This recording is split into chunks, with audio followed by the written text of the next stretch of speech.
Hello সবাইকে, সবাই কেমন আছেন? আশা করি সবাই ভালো আছেন। আমরাও এখানে ভালোই আছি। তো বেশ কিছুদিন আগে আমি জেরুজালেম গিয়েছিলাম। ইউনিভার্সিটি থেকে আমাদেরকে এরকম ছোট ছোট ট্রিপে নিয়ে যায়। হোপফুলি এটা ফ্রাইডেই একটা ছিল। এই যে বাসগুলো দেখছেন, দুটো বাস দাঁড়িয়েছে, এগুলো ইউনিভার্সিটি থেকে আমাদেরকে বেড়াতে নিয়ে যায়। তো এখানে এই যে বাসের ভেতরের মধ্যে খাবার ভরে নিচ্ছে, ওরা আমাদেরকে স্যান্ডউইচ দিয়েছিল। তো একটা লম্বা সফর ছিল, ট্যুর ছিল, বেশ ভালোই লাগছিল। আমরা জেরুজালেম অলরেডি এখানে ঢুকে গেছি। অনেকটাই সময় লাগে তেল আভিভ থেকে জেরুজালেম আসতে, তবে জেরুজালেম জায়গাটা সত্যিই অসাধারণ সুন্দর। এদের বাড়িগুলো, ফ্ল্যাট আমার খুবই সুন্দর লেগেছে। আপনাদেরও সুন্দর লাগবে, যতটা পেরেছি আপনাদেরকে দেখানোর চেষ্টা করছি। তো চলুন, আমি সত্যি আমার শেখা উচিত কীভাবে ভিডিও বানাতে হয়, ভিডিও কীভাবে কাস্টিং করতে হয়, কিন্তু বিশ্বাস করুন আমি সত্যি সময় পাচ্ছি না যে নিজেকে আরও ইমপ্রুভমেন্ট করার জন্য। তো আমরা যেখানে এলাম এটা হচ্ছে জেরুজালেমের একটা মিউজিয়ামে এসেছি। তো এই মিউজিয়ামটা পুরোটাই কিন্তু আপনার ট্রায়াঙ্গেল শেপের। তো আমরা এই যে বাস থেকে সবাই আস্তে আস্তে করে নামছি। বেশিরভাগই যেটা হয় আর কি, ইন্ডিয়ান অনেকেই ছিল, অনেকজনই ছিল। আর এবারের ট্রিপে অনেক বেশি ক্যান্ডিডেট ছিল বলে এরা দুটো বাস করেছে ইন্টারন্যাশনাল ট্যুরিস্ট অফিস থেকে। তো আমরা এখানে দেখে নিচ্ছি। তো খানিকক্ষণ আমাদেরকে সময় দেওয়া হয়েছিল, তারপরে আমাদেরকে 4টে ডিভাইড গ্রুপ করে দেওয়া হয়েছিল, যেখানে আমাদেরকে যে ইয়ারফোনগুলো দেওয়া হচ্ছিল ওয়াকি টকি মাধ্যমে, মানে আমাদের সাথে যিনি আমাদেরকে সব কিছু ইন্ট্রোডিউস করাবেন, মানে যাদেরকে বলে ট্যুর গাইড আর কি। তো আমাদেরও ট্যুর গাইড ছিল। তো এরকমভাবে ট্যুর গাইডের দেখুন মুখে একটা মাইক্রোফোন দেওয়া আছে, আমাদেরকে সবাইকে কানে ইয়ারফোন দিয়ে দেওয়া হয়েছে। তো আমরা সেটাকে পুশ করছি, চ্যালেঞ্জ নাম্বার আছে 17 করে। আমরা সেটাকে উনি যত দূরেই থাকুক না কেন আমরা ওনার কথাটা শুনতে পারবো। তো এখানে প্রচুর ট্যুর গাইড আছে, জায়গাটা সত্যি অসাধারণ সুন্দর। বাইরে এতটা রোদ যে বাইরে থাকা যাচ্ছে না, কিন্তু আবার ভেতরের মধ্যে থাকলে আবার বেশ বেশ শান্তি লাগছে। তো এখানে রোদটা হচ্ছে মানে গায়ে ভীষণ পরিমাণে রোদ লাগে, কিন্তু আপনি যদি এরকম গাছের ছাওয়াতে শ্যাডোতে যদি দাঁড়িয়ে যান তাহলে আপনার অতটা খারাপ লাগবে না। তো আমাদের গ্রুপটা সত্যি খুব ভালো ছিল, সবার গ্রুপেই ভালো ছিল। তো এই যে দুজনের খুব কেয়ারিং সাপোর্টিং একজন গার্লফ্রেন্ড বয়ফ্রেন্ড ছিল দাঁড়িয়ে, ভালোই লেগেছে। ওভারঅল খুব ভালো। এদের যেটা জিনিসটা এই ইন্ডিয়ার মতোই খানিকটা, জানেন তো, যে এদেরকে সবাই খুব অত্যাচার করেছে ইহুদিদেরকে। কারণ ইহুদিরা তো খুব তাড়াতাড়ি নিজেদেরকে খুব ইমপ্রুভ করতে পারে না, মানে কিছু নতুন নতুন বিল্ড আপ তৈরি করতে পারে। তো সেটা অনেকের পছন্দ নয়, অনেকে ওই জন্য বলে যে এরা কী করে এগিয়ে যাচ্ছে, এদেরকে তাই মেরে ফেলা হোক, এরকম একটা সিচুয়েশন থাকে। শুধুমাত্র ইন্ডিয়া এদের ওপর অত্যাচার করেনি, বাদবাকি অল কান্ট্রি এদের ওপর প্রচুর পরিমাণে অত্যাচার করেছে। তো এটা একটা বাচ্চাদের মিউজিয়ামের মতো। তো এই যে আমরা ঢুকছি, অন্ধকারে কিছু বুঝতে পারবো না, কিন্তু যেটা এখানে এটা করা আছে, একটাই ক্যান্ডেলের মতো জ্বালানো আছে যেটা সব দিকের আলো দিচ্ছে, মানে ফোকাসিং করছে। তো ঢুকে দেখলাম যে এরকম একটা লাইটিংয়ের মতো, এই যে দেখছেন, কিন্তু একটাই নাকি ক্যান্ডেল ছিল যেটাতে সমস্ত কিছু দিকটা এরকম চারিদিকটা আলোয় করছে। পুরোটাই গ্লাস ওয়ার্কের ওপরে করা আছে।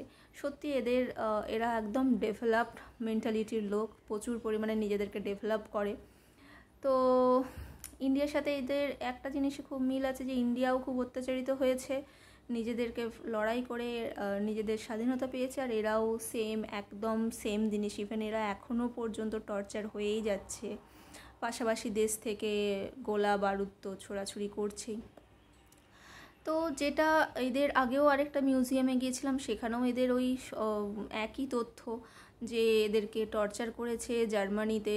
আপনার হিটলার প্রচুর পরিমাণে টর্চার করেছে, মেরে ফেলেছে। তো এইসব মানচিত্রগুলো আমাদেরকে সব কিছুগুলোকে দেখাচ্ছিল। এই যে দেখছেন ট্রায়াঙ্গেলের শেপ। আমরা এখন হচ্ছে মেন মিউজিয়ামের মধ্যে ঢুকছি। আর যিনি আমাদের ট্যুর গাইড ছিলেন সত্যি অসাধারণ মহিলা। উনি ব্রন অ্যান্ড বট আপ অস্ট্রেলিয়াতে।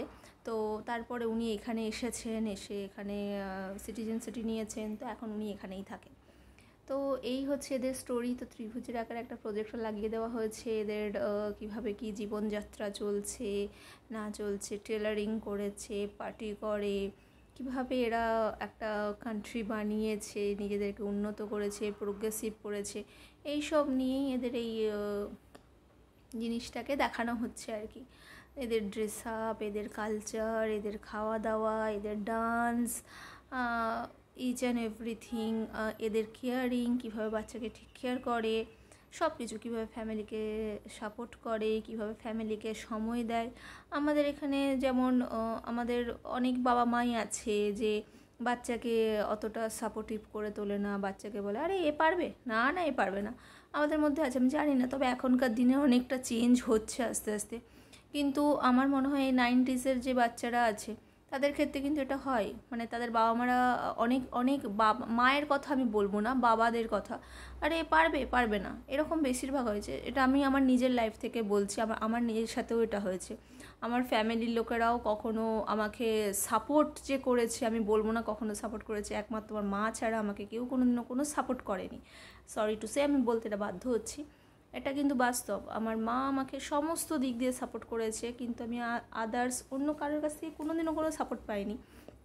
আর আজ যদি আমি বলি ইসরায়েলে আছি, ইসরায়েলে আমি কিছু নিজের পায়ে নিজে কিছু করছি, অবভিয়াসলি সেটা আমার মায়ের জন্য, অন্য কারোর জন্য নয়। কারণ কেউ আমাকে সেইভাবে দেখেইনি, ভেবেছিল আরে এ মেয়ে হয়েছে মানে একটা বোঝা, একে যা হোক করে পার করে দিলেই হলো। তবে যাই হোক, আমি এতে দেশে এসে দেখেছি যে এরা মেয়েদেরকে কতটা গুরুত্ব দেয়, যেই কারণে আমার খুব এদের কান্ট্রিটাকে একদম মন থেকে ভীষণভাবে ভালো লাগে। আর এই যে ভিউটা দেখছেন, এইখান ওপর থেকে ভিউটা দেখতেও এত ভালো লাগছে, পুরো জেরুজালেমটা দেখা যাচ্ছে, কি সুন্দর লাগছে, কি সুন্দর গোছানো একটা শহর। কেউ দেখলে বলবে যে এটা একটা ডেজার্ট এরিয়া। আমার তো সত্যি ভীষণ ভীষণ ভালো লাগছে। আমার কাছে সত্যি যদি কোনো মানে কিছু যদি অপশন থাকে, আমি তো ইসরায়েলকে ছেড়ে যাওয়ার মতো মানে ভাববই না। আমার তো মনে হয় যেন বেশ আরও কিছুদিন যেন থেকে গেলে পারি। এদের সব কিছু কালচারাল বলুন যাই বলুন আমার খুব ভালো লাগে। তবে হ্যাঁ, আমি আমার বাড়িরও কিছু জিনিস মিস করি, যেমন দুর্গাপূজা, যেগুলো আমাদের হয় না ট্র্যাডিশনাল। আর ফ্যামিলি বলতে তো এখন আমার সেরকম কেউ নেই, কারণ যাদেরকে আমি সত্যি কথা বলতে কি ফ্যামিলি ভাবতাম, তারা আমার কেউ ফ্যামিলির মধ্যেই পড়ে না। তারা হয়তো বোঝেই না যে ফ্যামিলি জিনিসটা কি হয়। আজকে যে আমি ধরুন এখানে যে আছি, খুব কম সংখ্যক আমার মা ছাড়া আর মানে আমার সাথে ব্লাডের কানেকশান নেই তার কোনো একজন কাকিমা আছেন, উনি ছাড়া আমার সাথে আর কেউ কখনো বলেনি যে তোমরা কেমন আছো, ওখানে ঠিকঠাক আছে কিনা পরিস্থিতি।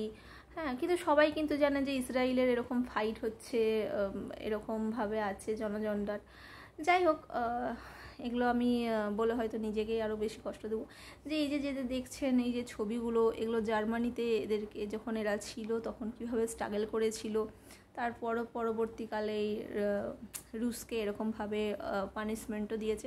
যাই হোক, এগুলো হচ্ছে আপনার তথ্যগুলো লেখা আছে যে কে কীভাবে করেছে, কত সালে এরকম জার্মানি ডিফিটেড হয়েছে, এই সব জিনিসগুলো লেখা আছে। তবে সত্যি এদের এই মিউজিয়ামে এসে আমার চোখ দিয়ে জল বেরিয়ে গেছিলো, কারণ এদেরকে এত মানে ফিজিক্যালি মেন্টালি এত টর্চার করা হয়েছে, মানুষজনকে ক্রেনে করে না খেতে দিয়ে দিনের পর দিন রেখে ক্রেনে করে এদেরকে পিষে মারা হয়েছে গলা টিপে। সত্যি মানুষ কতটা নির্মম হতে পারে। আর এরা ডিজার্ভ করে, এরা নিজেদেরকে ভালো করে বানানোর জন্য চেষ্টা করে। তো আজকে যা কিছু বলুন না কেন, আজকে কিন্তু সব কিছুতেই আগে কিন্তু জুইস পিপলই আছে। আপনি যদি ফেসবুকের দিকে দেখেন, ফেসবুকেতেও মার্ক জুকারবার্গ তিনিও কিন্তু জুইস পিপল। আপনার যে সব থেকে বড় আমাদের যে ব্যাংকার, উনিও কিন্তু একজন জুইস পিপল। তো জুইস ছাড়া গোটা ওয়ার্ল্ড আপাতত এখন অন্ধকারই আমি বলবো, কারণ গোটা ওয়ার্ল্ডকে কিন্তু চালনা করছে এই জুইস পিপলরাই। আর ইসরায়েলটা এতটাই একটা মানে কি বলবো, এতটাই একটা ডেভেলপ কান্ট্রি, যার কারণে ইউএস এত বড় একজন শক্তিশালী কান্ট্রি হয়েও ইসরায়েলের পাশে সব সময় আছে।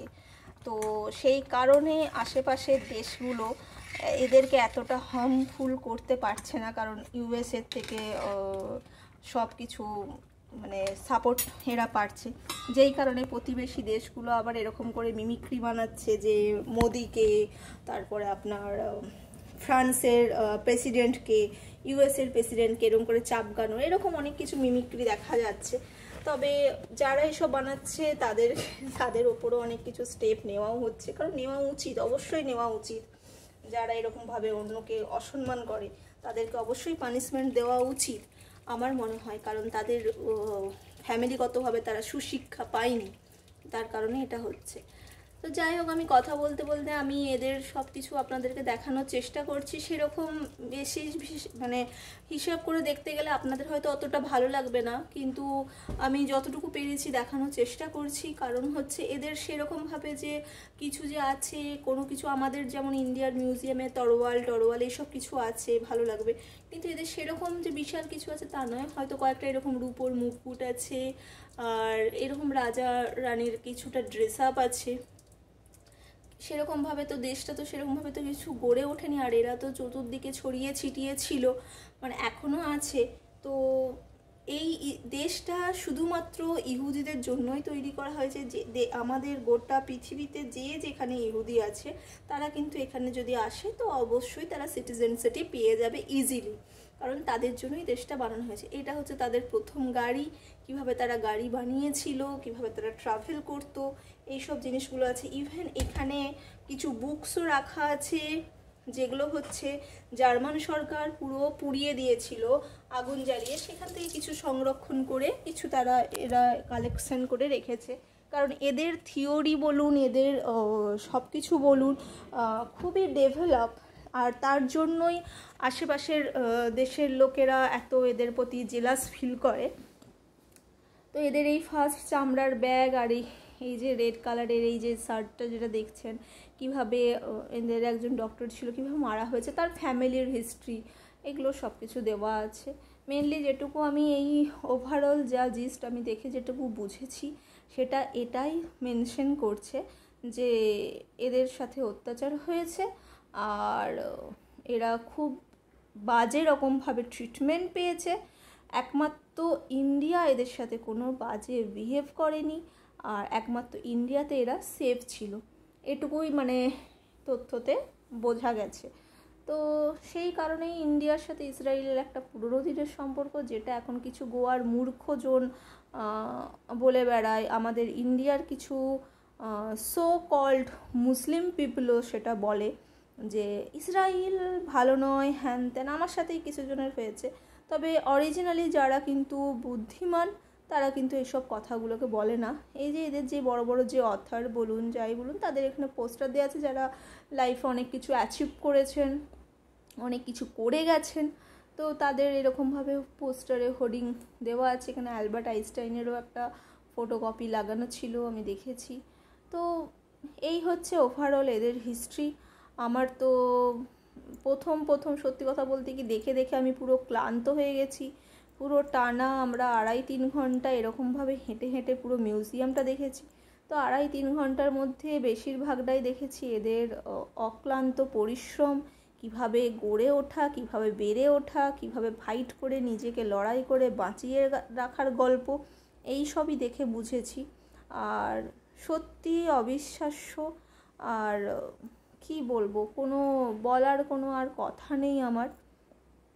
একটা মানে যাযাবর টাইপের এরা লাইফ লিড করার পরে যে এরা নিজেদের একটা দেশ বানিয়েছে, হ্যাটস অফ ইউ, মানে ইসরায়েল অবভিয়াসলি, কারণ সত্যি অসাধারণ এদের মানে পাওয়ারই বলবো অবশ্যই। আর অবশ্যই সবসময় ভগবান এদের পাশে আছে, আর ইন ফিউচারেও থাকবে। আর দেশকে তো মেরে ফেলার কোনো প্রশ্নই ওঠে না, যতটা সাপোর্ট করা উচিত আমাদের। তো যারা এরকম বোকা বোকা কথা বলেন, অনেকেই আমার সাথে বলেছে তুমি ইসরায়েলে আছো, এই সেই, প্রথম তো অনেকের কাছে শুনেছি যে ইসরায়েল মুসলিম কান্ট্রি। তো যাই হোক, বোকাদের সাথে মুখ লাগিয়ে তো কোনো লাভ নেই, তো তার থেকে মুখ না লাগানোই ভালো। আর আমার তো ইসরায়েল খুব ভালোই লেগেছে। ও যেটা হচ্ছে মেন জিনিস, এটা হচ্ছে আপনাদের ওই লাইব্রেরির মতো একটা করা আছে, যেখানে এদের যেই তথ্যগুলো, যেই ডকুমেন্টস, যেই বুকসগুলো যেগুলো আছে, আর এই কিছু ফটোস এরা করে রেখেছে গোল, মানে এরকমভাবে মনে হচ্ছে যেন উপরে একটা বাল্ব লাগানো আছে, ল্যাম্প পোস্টের মতো লাগছে। সত্যি এদের মানে এদের কি বলবো, এদের ব্রেন অত্যন্ত মানে অত্যন্ত ডেভেলপ। যদি এদের দেশে এসে যদি ছিটে ফোটা যদি এদের কাছ থেকে কিছু নিয়ে যেতে পারি, অবশ্যই সেটা আমার ফিউচারের জন্য খুবই ভালো হবে। তো এদের দেখছেন থিওরি, দেখছেন নিচে একটা পন্ডের মতো করে দিয়েছে, এখন একটুখানি ক্লিন নেই, তো ওই পন্ড থেকেও দেখা যাবে সব তথ্য। আর এগুলো হচ্ছে এদের ইহুদিদের সমস্ত কিছু ডকুমেন্টস, যেগুলো অনেক মানে যেগুলো ওদের পোড়াতে পারেনি, এরা নিজেরা লুকিয়ে রেখেছিল, সংরক্ষণ করে রেখেছিল, সেগুলো এখানে স্টোর করে রাখা আছে। ব্যাস, দ্যাটস অল। আর এটা হচ্ছে ওয়ার্ল্ডের সবথেকে বড় একটা বুকস, যেখানে আপনি যে পাতাটাই খুলবেন সেম লেখাই দেখতে পাবেন। তো এই হচ্ছে বুকসের একটা theory, the book of nations. আর আমাদের এই সব গল্প শেষ, আমাদের এবারে যাওয়ার পালা। তো আমরা বেরিয়েও গেছি। তো বেরোনোর আগে দেখলাম অ্যানাউন্স করছে কেউ একটা ওয়াকি টোয়াকি হয়তো পকেটের মধ্যে নিয়ে রেখে দিয়েছিল বা ভুলবশত রয়ে গিয়েছিল। যাই হোক, বাই বাই জেরুজালেম, আমি আবার আসবো জেরুজালেমে। তবে এই মিউজিয়ামে ভেবেছিলাম আমার মেয়েটাকে নিয়ে আসবো, কিন্তু এসে দেখলাম যে না, অতটা মেয়ের ভালো লাগবে না, কারণ সেই রকম যে কিছু আছে মানে ওর বোঝার মতো সেই রকম কিছু নেই। আছে অবশ্যই, যেটা ও এখন রিয়েলাইজ করতে পারবে না। শুধু যখন ও ছবিগুলো বা প্রজেক্টারগুলো দেখবে যে ওদেরকে চাবুক মারা হচ্ছে, খেতে দেওয়া হচ্ছে না, তখন ও বেকার বেকার কষ্ট পাবে। আমার মেয়ে ভীষণ সেন্সিটিভ একজন মেয়ে। তো ভাবলাম মেয়েকে এখানে না নিয়ে এসে আমার মাকে তো আনার ভীষণভাবে আমার ইচ্ছে। জানি না আমার মা আসবে কি না, তো আমার মেয়ে খুব মিস করে। মাকে আনার প্রচুরভাবে ইচ্ছে। এটা যে প্রেয়ার করার জায়গা, আপনারা আবার ভুলে ভেবে নেবেন না যে এটা কোনো মসজিদ, এটা কোনো মসজিদ নয়। তো যাই হোক, ওভারঅল হচ্ছে এটা হচ্ছে পুরো জেরুজালেম কান্ট্রি। এই জেরুজালেম কান্ট্রি নয়, জেরুজালেম প্লেসটা, কান্ট্রি তো ইসরায়েল। বেশ ভালোই লাগলো আমার, আজকের দিনটা বেশ সুন্দর কাটলো। তো এখন বাড়ি ফেরার পথে একটু বাসে ঘুমিয়েই নিই। তো যখন দেখলাম যে এই জায়গাটা আসছে, বেশ ভালোই লাগছে দেখতে। আপনাদের ইসরায়েলের সম্বন্ধে যদি কোনো কিছু বক্তব্য বা কোনো কিছু যদি খারাপ লেগে থাকে, অবশ্যই আমাকে জানাবেন। টাটা, চলুন, বাই বাই।